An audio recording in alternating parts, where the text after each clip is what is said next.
Hey everybody, today we're going to be showing you how to live in a tiny house. Tiny houses are like normal houses, but they're tinier. It's pretty easy to understand why they're called that if you think about it. It's also pretty easy to see their appeal. They're cute, comfortable, nice looking. They have walls and ceilings. They sometimes have nice little fireplaces and little chimneys so the smoke goes out and the house doesn't choke you to death in your sleep. That's how two of my grandfathers died, sleep smoke. My first grandpapa died in his cabin when he was just 16, 2 years after he sired my father. He had set a big fire in the fireplace because it was the beginning of February and the winters can get mighty cold around here. He lived alone at the time. The cabin was barely big enough for him. If you think these tiny homes are tiny, you should have seen my grandpapa's cabin. It's gone now though, so you can't see it, so please don't ask. Anyway, Grandpapa built up a hefty fire to ensure that he didn't freeze to death during the nightly snowstorm. It was something he had done 1,000 times before, maybe 1,000,000 times. An amateur fire maker he was not.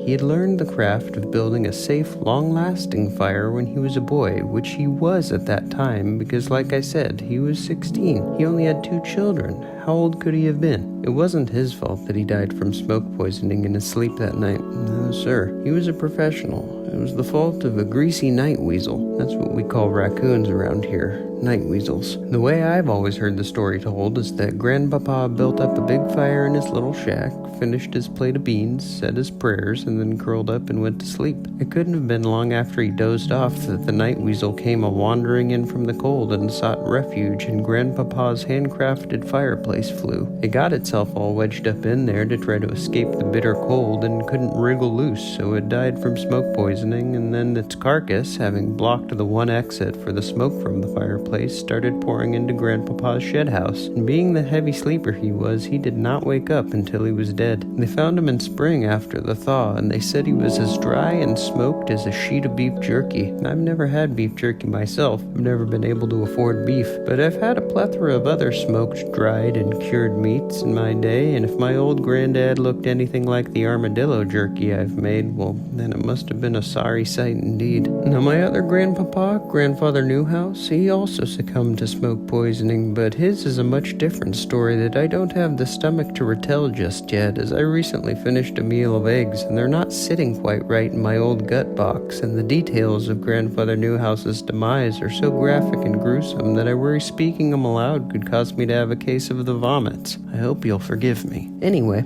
tiny houses are great, I bet. I don't have one myself, but I can certainly imagine just how nice it must be to live in one of them. Boy, oh boy. A couch, a bed, a shower, a sink, a flush toilet. I can only imagine. It'd be like winning the lottery. It'd be like finding a goose that lays golden eggs, or just a goose that lays normal eggs. I know I said I just finished a meal of eggs, so it doesn't stand to reason that I'd be salivating over the idea of a whole big bushel of them, but the ones I just ate were not high quality. I can tell you that much. They weren't even birds' eggs. Now, I've only eaten a goose's egg once in my life, and it was a meal I shall not soon forget. The firm, fragrant white, the creamy, viscous yolk, the bitter yet wholesome shell. The yolk was the best part. I've never had another yolk like it. It was so much darker than normal egg yolks, almost brown, and the texture, oh, the texture was divine. It was liquid, but somehow also sort of stringy. It kind of reminded me of pictures I've seen of cheese pizza where somebody's lifting up a slice and the melted cheese is all goopy and stringy. It strings all over the place. That's what that goose yolk was like.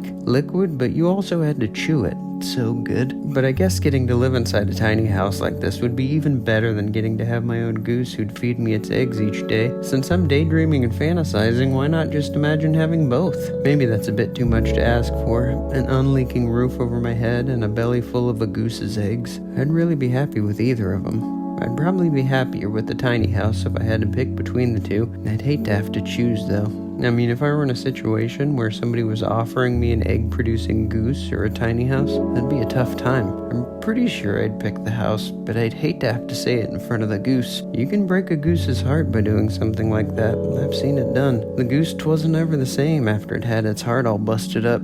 But that's a story for another time. I think I'd be so happy if I got to live in a tiny house like this, and I'd love to live in there with my partner if I had one. Maybe we'd have a family, just 6 or 7 kids, and a mess of hogs in the backyard to give the kids something to do and to provide us with meat and milk.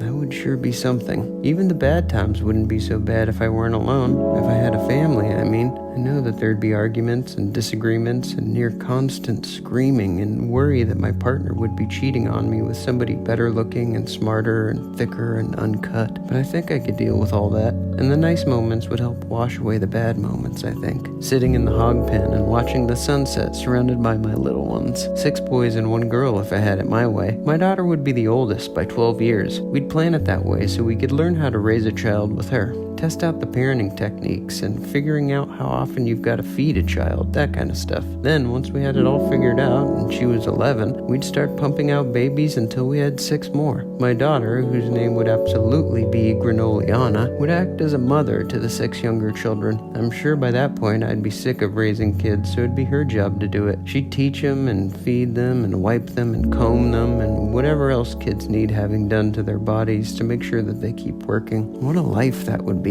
All of us huddled up around the clock radio in our tiny house, listening to the crackling, distorted radio announcements about the weather and car dealerships and national tragedies. I can't wait. I simply cannot wait, but I suppose I'll have to. I'm a long way off from attaining any of those daydreams, having kids, having a loving partner, having a house, having a pig pen. Sometimes that stuff seems so far away that I'll never get there. I get so sad sometimes thinking about all the things I want and don't have. I don't know if I'll ever have them. I know I want them, but I don't know if I'll ever get them. People act like all you have to do is want something bad enough and you'll get it. Well, I can tell you from a lifetime of experience that that is not how it works. I've wanted so many things, basic things, normal things. No matter how hard I work and how badly I strive, I don't get them. I don't understand why people act like wanting something and working toward a goal is enough. It isn't enough. It's not even close. You need luck. I might say that you need luck more than any other part of the equation. And luck is something I certainly do not have. Luck has been in short supply all my life. I'm sorry. I'm not trying to make you pity me. I don't want people feeling sorry for me. I haven't got anybody to blame other than myself for my shortcomings. Let's get back to the topic at hand, living in a tiny house. I don't imagine that it would be much different from living in a big house or even a medium house. They all have the same stuff nowadays, windows and floors and handles, boxes, contraptions. I can't believe how much technology has advanced in the past few years. When I was a kid, our home didn't have fancy compartments and televisions. We didn't even have a real door. We just had a bunch of sticks and logs that we'd stack in front of the opening. Nowadays, there's so many gadgets and conveniences. Don't get me wrong, I'm thankful for the many advancements that science has made to help make our lives easier. It's just that sometimes I wonder if life really is easier now than it was before we had all these fancy doodads everywhere. I'm glad that there are medicines that can help sick people get better faster than ever before, but maybe you lose something by not having to fight as much. I mean, I never liked getting the leeches when I was sick as a child, but I always knew that once Dr. Michaelman pulled them off my pale, quivering body, that they had rid me of my blood poisons, and all I had to do was fast and pray for 6 days, and then, if the Lord deemed me worthy, I'd start getting better. All that's lost when you just take a pill and wake up feeling stronger than ever. There's value in suffering, if you ask me. There's something to be gained by having to spend your life digging your own grave. But I'm just a broken old man. Who cares what I think? I'm probably just trying to convince myself that I feel that way as a form of self-comfort. Things start looking pretty bleak if you spend too much time recollecting on your life. All the loss, all the struggle. And for what? I'll tell you for what. For a tiny house like this. If I could just get myself a tiny house like this, I'd be happy. It would all be worth it. All of the death and pain and itchiness and heartbreak and rashes that I've endured in my life. It would all be worth it. All be behind me if I could just sneak inside a tiny house like this and claim it as my own. Squatters' rights and all that. Homesteading, whatever it's called. That would really be something. That would really be something special.